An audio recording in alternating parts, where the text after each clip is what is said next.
Main discipline আছে। একটা হলো আমাদের ক্লিনিক্যাল নিউট্রিশন, হসপিটালগুলো যেটার উপরে দরকার তাদের খুব বেশি, এবং আর একটা হচ্ছে কমিউনিটি নিউট্রিশন, যেখানে আমাদের বেশিরভাগ সমস্ত জনগণ রয়েছে এবং তাদের বয়স অনুযায়ী নিউট্রিশন এবং বয়স অনুযায়ী তাদের ক্যারিং প্র্যাকটিস, বয়স অনুযায়ী ফুড সিকিউরিটি, তো ওই জিনিসগুলো দেখা এবং করার জন্য কমিউনিটিতে প্রচুর এক্সপার্টিস লাগবে।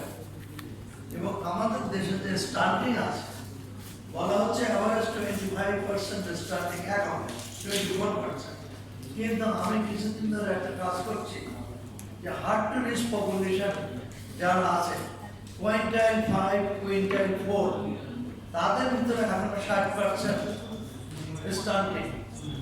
এইভাবে দেশের যে অবহেলিত ওদের জন্য আমাদের দুজন সাংবাদিক আছে, একটু খেয়াল রাখেন।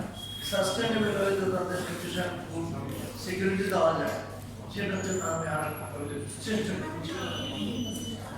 জানি না কি হবে, তবে আমাদের যে ল্যাবরেটরি সাইড মেটাবলিক নিউট্রিশন, সেই জিনিসটা সবচেয়ে কম ডেভেলপ আমাদের দেশে, কিন্তু আমাদের তুলনায় পাশের কান্ট্রি ইন্ডিয়া প্রচুর এগিয়ে গেছে এই জায়গায়।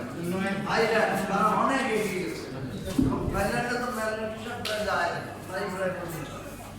সেইখানে আমাদের প্রচুর অ্যাডাল্ট ম্যালনিউট্রিশন উল্টো দিকে গেছে।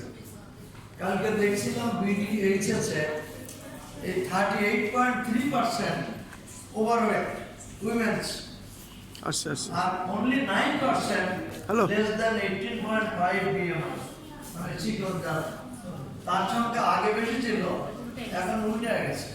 এর সাথে সাথে কি এসেছে? এর সাথে সাথে আসছে অযথা complication, suffering, arthritis, coronary heart disease, এর সঙ্গে আসছে ব্লাড প্রেশার, এবং এর সঙ্গে আসছে ক্যান্সারের রিস্ক। তো আমাদের এই যে জনস্বাস্থ্যের যে চেঞ্জটা ডাক্তাররা হয়তো তাদের হ্যান্ডেল করছে, কিন্তু পুষ্টিবিদদের কাজ হলো ফিরিয়ে দেওয়া, এটাকে রিভার্স করা। এবং আমি একটা প্রজেক্ট দিয়েছিলাম, আমার প্রচুর ডিজিজের মেয়ে 3 কলেজ থেকে আসে, তাদের নিয়ে আমি ছোট ছোট প্রজেক্ট করে একটাকে দিলাম আমি যে এই যে জাঙ্ক ফুড, এই জাঙ্ক ফুড এখন দেশ নষ্ট করে দিচ্ছে, কিভাবে জাঙ্ক ফুডকে ট্রান্সফর্ম করা যায় টু হেলদি ফুড, তার উপরে রিসার্চ করে ওরা অনেক কিছু বের করেছে, ভালোই। তারপরে এটার গতি প্রকৃতি কি, কিভাবে ইনফ্লুয়েন্স হচ্ছে, এখন এইগুলো তো আমাদের নিউ এরিয়া, কারণ আমাদের